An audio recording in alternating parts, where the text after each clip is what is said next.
I'm Emma, a 37-year-old homemaker. I met my husband Ethan at work and we tied the knot. After 4 years of marriage, we welcomed our son John, who is now a delightful 4-year-old. It's such a charming age and I wish I could spend the entire day with him. Unfortunately, our financial situation doesn't allow that luxury. I have to leave John at a daycare center and work to contribute to our income. One day, my adorable son asked, "Mommy, I want an omelet tomorrow." How could I refuse such a sweet request? Perhaps John understands my busy schedule as he never asks for complicated meals. It might also be because I'm not skilled at preparing elaborate dishes. Honestly, I find omelets quite challenging to make perfectly fluffy, but I won't make excuses. When John was born, Ethan was overjoyed, our miracle after years of trying.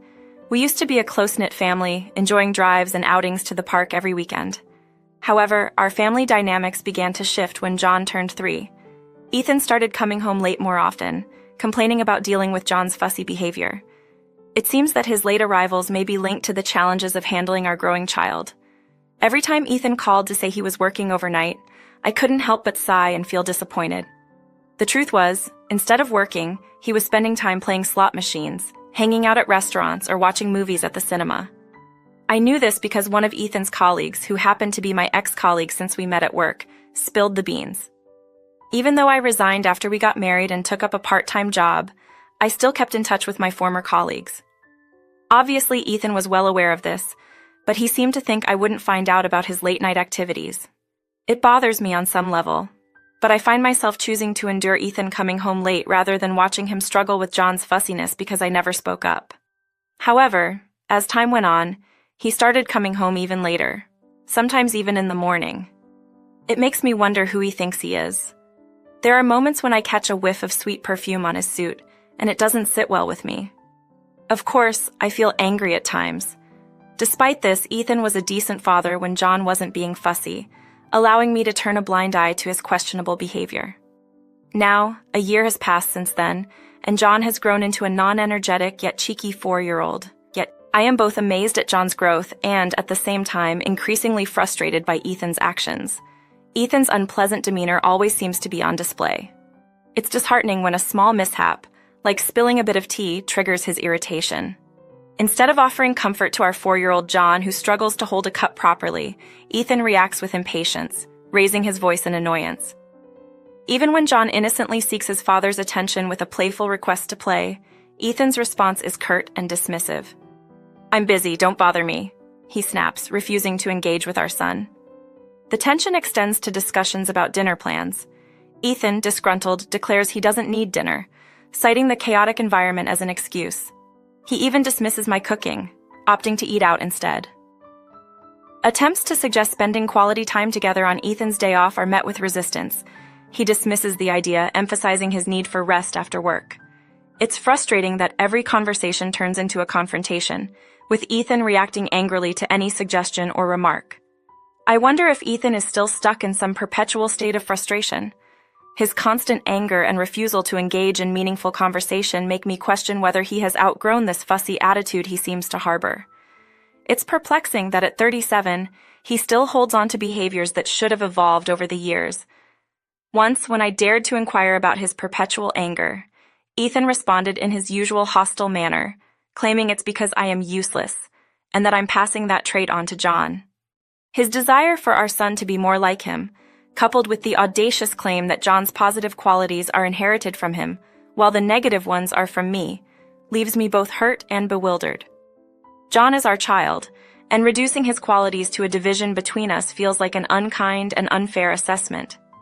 His advocacy seemed unbelievable, and my frustration with Ethan continued to escalate.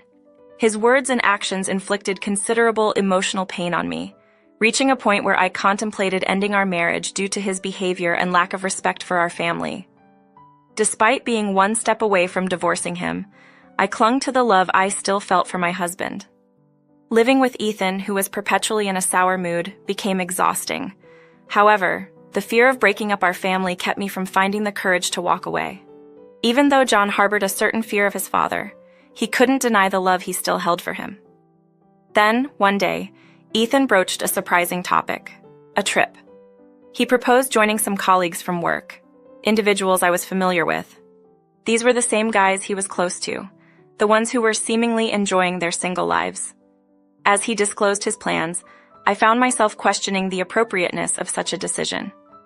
Ethan defended the idea, asserting his right to spend time away from the family.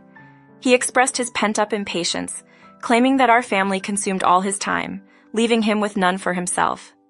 According to him, all the money he earned was being spent on what he deemed as useless luxuries. This revelation only added to the complexity of our strained relationship. I won't waste money on things we don't need. We're facing financial challenges because you only provide the minimum funds required. That's the reality. I drop John off at daycare and head to work. The more I work and earn, the less Ethan contributes to our family.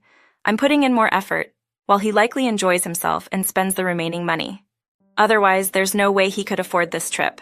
Be quiet, I'm leaving in 4 weeks. Whether you approve or not, don't complain. The surprising part was that the trip was happening so soon. My surprise increased when I realized it was starting tomorrow. My frustration was building, and I was about to argue when I heard John calling for Mommy. He, who was supposed to be asleep, had woken up. I hurried to him, feeling worried. I'm sorry, John. Did I wake you up? Come on, let's go back to your room so Mommy can tuck you in. But when I touched his body to help him sleep, I felt something was not right. John, you feel really warm. Mommy, my head hurts. Please check on him. I looked at John's face, and suddenly his eyes rolled up and he fell down. Worried, I called for an ambulance. Ethan, who I thought would come with me, said he wouldn't. Even though I wanted to say many things, time was important, so I had to go into the ambulance by myself. Luckily, the test showed that it wasn't a serious illness. However, John was kept in the hospital for more tests just to be safe. I called Ethan to give him updates. What do you want? He said, clearly annoyed. I felt his irritation, but I didn't have time to worry. It sounds like you're in a difficult situation, and it must be challenging to deal with someone who appears dismissive of your concerns.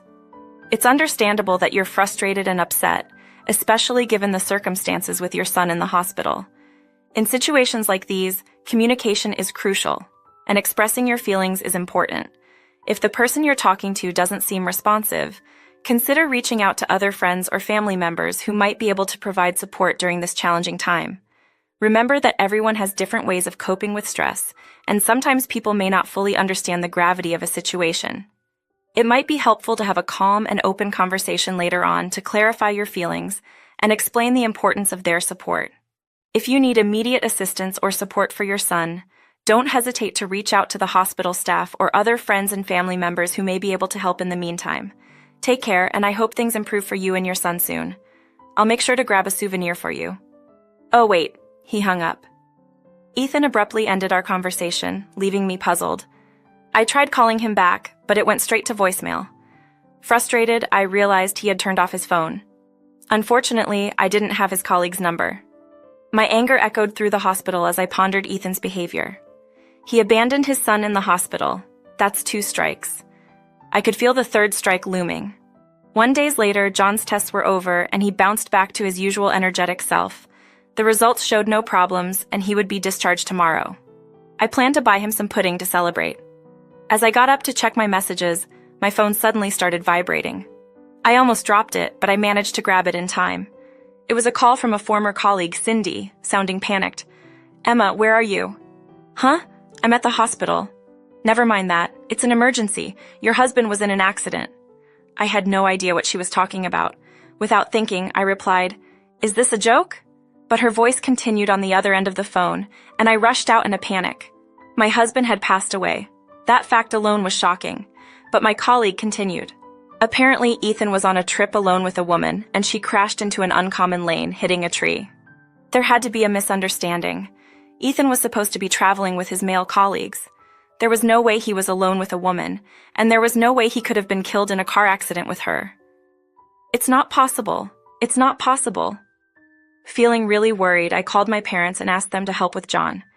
I hurried to the hospital where my husband was being taken care of. In the midst of my worry, a question popped into my head. Why did they call the company before telling me? Anyway, it seemed true, so I had to act quickly. According to my old work friend, the guys who were supposed to be with my husband were safe. Clearly, it's because they weren't with him. Ethan didn't even bother telling them about his made-up excuse. He was with another woman. That's 3 mistakes and he's in trouble. I questioned whether he had truly passed away. I needed to confirm the details of this situation, honey. A noise opened the hospital room, and there was only one person inside, undoubtedly Ethan. The bandages on his hands and feet looked painful, but his chest was moving up and down. He was breathing. It seemed like Cindy's information about his passing was wrong. Ethan was alive. "You're alive," I whispered as I moved closer to him. When I looked at his face, I could see that his eyes were slightly open. It might have been my imagination, but he seemed a little shaken, perhaps not expecting the company to contact me so soon. In his typical grumpy way, my husband grumbled, "Took you forever. Your husband had an accident and it took you so long to arrive, you worthless person. Well, it's nice to see he's still himself." He appeared quite bruised, but fortunately it looked like he only injured his left hand and right leg. "Allie, the rental car was a total mess though. What a lucky guy." "I'm happy you're okay," I said to him, and he responded, "You better make sure I'm well taken care of." He was clearly in good spirits. "Great to hear. Now let's get down to business, shall we? While you might have dodged a serious situation, you don't get a free pass for 3 mistakes." I took out a sheet of paper. "When I say I'm relieved your right hand is fine, it means you can sign this with a pen." Ethan looked puzzled. "What's going on?" I unfolded the paper in front of him. "Divorce papers. Yeah, I was getting them ready, which is why I'm a bit late. I know you're hurt, so I'll just leave them here. Make sure you put your signature on them." "Are you kidding? Why would I sign these?" Ethan objected. "Well, you did mention to your girlfriend that you were getting a divorce, right? The reason for your late nights at home was because of her. Was this trip some kind of prenuptial getaway? Good for you. Now you have the chance to wed Mila, your beloved. How did you find out her name?" "Well, I simply had a conversation with her. In fact, before visiting Ethan's hospital room, I dropped by the room where the woman accompanying him was staying. She was also in the same hospital. I inquired about the lady from the car accident and quickly located her. She had some broken bones, but she seemed in better shape than Ethan. Her parents were also in the hospital room. I asked her to share all the details. I couldn't mention my plan to visit Ethan later, so I had to speak with her without knowing if he was alive or not. Fortunately, it became clear that he was alive. Despite her parents bombarding her with questions, she glared at me and said, "Let him go. I don't know what she sees in you. We're concerned about your wife and kids. You don't handle your bills, go out every night, and show no concern when your child is in the hospital. And the cheating, it's game over." My husband's face instantly turned pale. I had expected him to get defensive, but that didn't change my decision. No, she's just for fun, you know. You're the only one I love. Just stop here. I've filled out the form with my part. Even if you tear it up, I've got plenty of spares. In fact, why don't I just call a lawyer?" "A lawyer?" "That's right. We need to work out alimony and child support.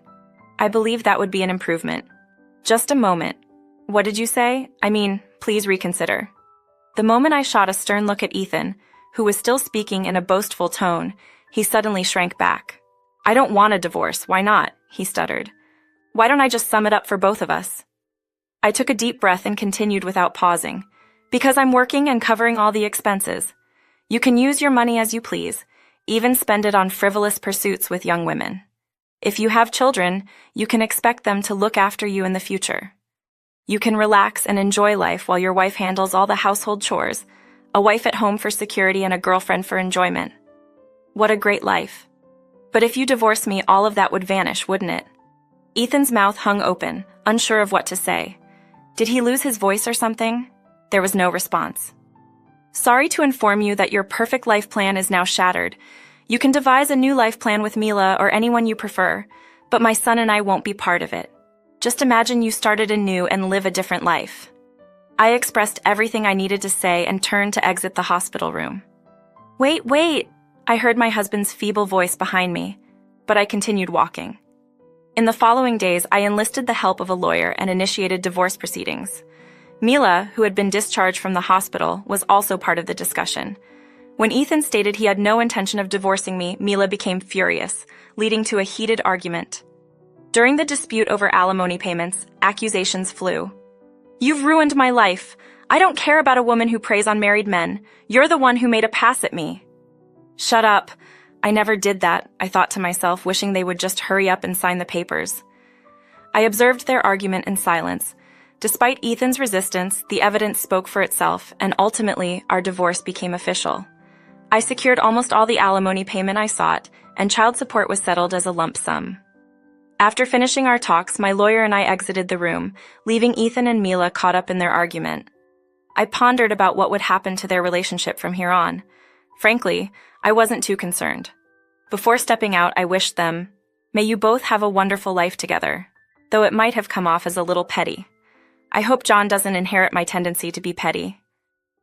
Despite everything that unfolded, John and I had returned to a calm and peaceful life. John, no longer burdened by Ethan's mood, had surprisingly become cheerful. Witnessing this, I regretted not pursuing a divorce sooner. Ethan's behavior must have caused my son a lot of pain, just as it had for me. How could I have clung to such a dreadful husband? Living with just the two of us made me realize something. We were perfectly fine without Ethan. In fact, every day was a joy. Nevertheless, Ethan was still John's one and only father. If John wanted to see him, I would let him make that choice. "Do you want to see Daddy?" I asked John. "No, why?" he replied. After the divorce was finalized, I sent Ethan an email confirming the alimony and child support payments. His instant reply had the subject title, "Help." I opened the message, and it was quite amusing. Apparently, my ex-colleague had spread the story of his cheating throughout the entire company. Ethan, stressed from the hurtful stares and gossip, began making mistakes at work, eventually leading him to leave the company. My parents had cut me off, and I felt like I had nowhere to go. "I can't live like this. Please help me," he pleaded. "Can you believe it?" So, being the compassionate person I am, I replied, "Why don't you ask your dear Mila for help?" To my surprise, he said, "I broke up with Mila. Her parents cut her off too, and now she is missing. I can think clearly now. You are the only one that I love. You have to help me. Please don't make me laugh." His text said, "I haven't paid my phone bill and it'll stop working tomorrow. Can you pick me up now?" After receiving that, I decided to block him. We had moved a while ago, and Ethan had no idea where we were. Putting my phone down and sipping my tea, Jay approached and asked, "What should we do tomorrow, Mommy?" After pondering for a bit, I suggested, "How about I make us some lunch and we can visit the aquarium?" A big grin appeared on John's face. "I want to see the dolphin show." Witnessing my son so happy and enthusiastic, I couldn't help but smile.